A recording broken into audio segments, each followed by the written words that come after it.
Out of books to read or want ideas for summer reading? We have recommendations from your classmates to help you find the books you love. We'll also take a look behind the scenes of the recent Career Day.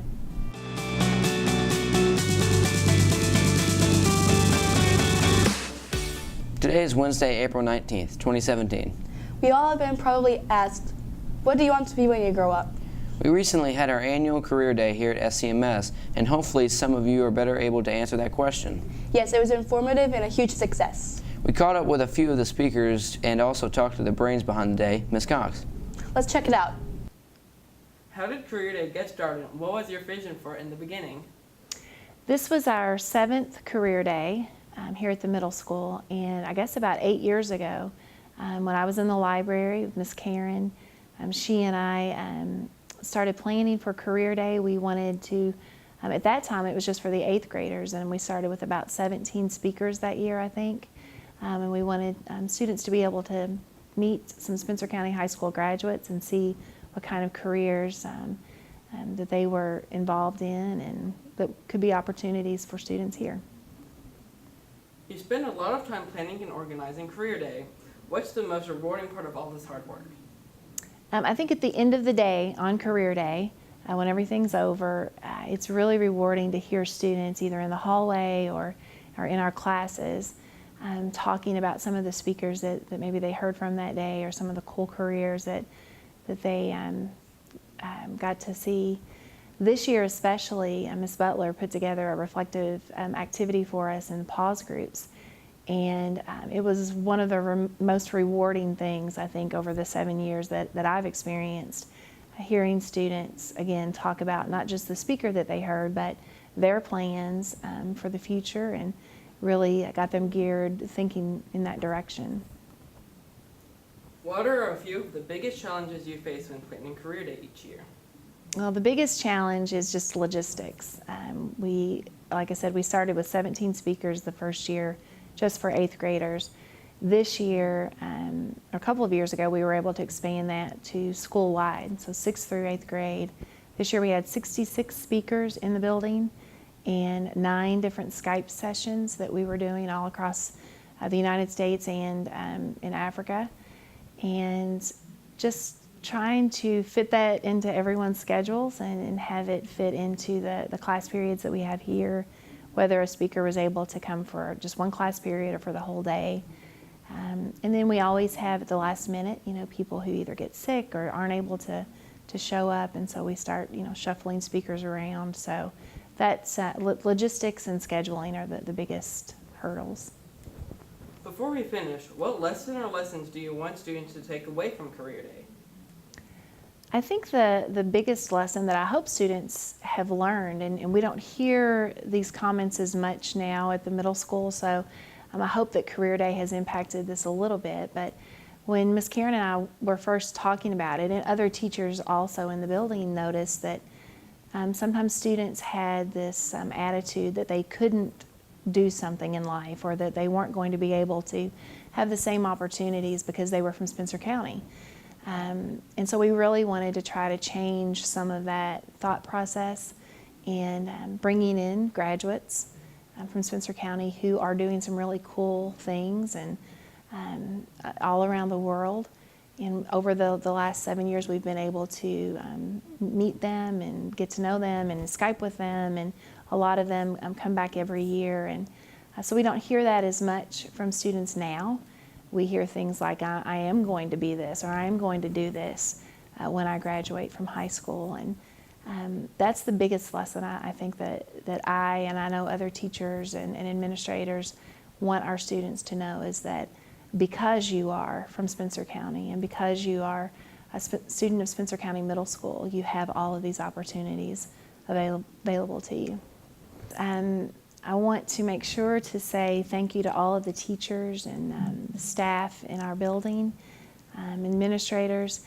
You cannot host 66 people and have Skype conversations around the world without everybody pitching in, being flexible, and working with the schedule and covering our bases if a speaker didn't show up or something like that.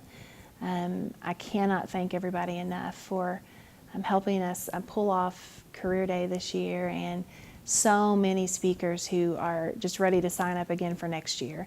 So a lot of people, I'm sure, out in our community and on social media who had a really good experience here at the middle school, and that's a testament to every single staff member, teacher, administrator, and student in our building. So thank you. Thanks to everyone who helped make Career Day successful. Have you ever thought, I'm bored?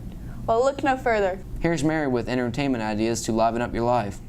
Thanks, Kellen. If you're looking for something to do this weekend, don't forget the Thunder over Louisville is this Saturday. Whether you watch it live on TV or go in person, it's sure to be a remarkable show as always. This week's book recommendation is The 100-Year Miracle by Ashley Ream. Every 100 years at an island bay around Washington, the water glows like an aurora. The Dr. Rachel Bell, a scientist studying the 100-year miracle and the tiny sea creatures that create it, knows a secret about the phenomenon that inspired the region's myths and folklore. The rare green water may contain a power that could change Rachel's own life and possibly save it, and change the world. When Rachel connects with Harry and Tilda, Harry is pulled into Rachel's obsession and hope as they both grasp at this once-in-a-lifetime chance to save themselves. But the miracle does things to people, strange and mysterious things. And as these things begin to happen, Rachel has only 6 days to uncover and control the miracle's secrets before the waters go dark for another 100 years. Speaking of books, Emily and I caught up with some of you to see what books you all like and why. You never know, someone may want to read these books too. I would recommend a book called Heart to Heart by Lauren Daniel because it's very interesting. I would recommend a Shadowhunters book because they're really interesting and they're easy to read. I would recommend Diary of a Wimpy Kid, The Long Haul, because it is a very interesting story. I would recommend the book Wonder because it tells you that no matter how you look, you'll always have a friend. I would recommend Bud Not Buddy because it's a good book and it's like a long journey that Bud takes and it's just a really cool journey. I would recommend A Soldier's Heart because it is a really good book full of adventure and hardship. I would recommend The House of Scorpions because it is a very unique book that you probably would not get with any other books. I would recommend Gabriel's Horses because it's a historical fiction. It has a lot of knowledge for the Civil War, and it's just an all-around, well-written book. I want to recommend the Michael Vey series because it's a well-written book, and let's just say it's really good. Thanks everyone, those sound great. I may have to read one of those. What about you guys at the studio? What books would you suggest? I'd recommend Unbroken by Lauren Hillenbrand. Well, if I were them, I would have suggested the Harry Potter series by J.K. Rowling. Why would you do that? Because it has magic, rivalries, and a thought to be dead evil now revived. Number sign moldy voldy. What? Never mind. What is Unbroken about? It's about an Olympic gold medalist time as POW during World War II. Sounds interesting, Kellen. Yep, one of the best books I've ever read. How do you feel about the current sports and extracurricular opportunities? There's a lot to do. Let's check with Gavin, who can give us more information about sports and extracurricular activities. On Saturday, don't forget to help send SEMS art students to Berea College by enjoying a spaghetti dinner anytime between 4 and 7. See Miss LaRue for more information. Louisville City Football Club announced they will be building a 10,000-seat stadium in Butchertown. It is planned to open in 2020. Grizzly baseball is currently 4-4. This weekend is Thunder over Louisville. Make sure to stay safe. The 3-point slam dunk contest before spring break was a lot of fun. Thanks to Mr. Howey for organizing this event. Congratulations to Sam Conley, Ethan Adams, JT Howey, Gage Mabry, Sarah Williamson, Leslie Collins, Ashley Jones, and Cassidy Goss on your performances. Everyone did a really good job, but Sam's dunks were probably the highlight of the event. Here are some of the highlights.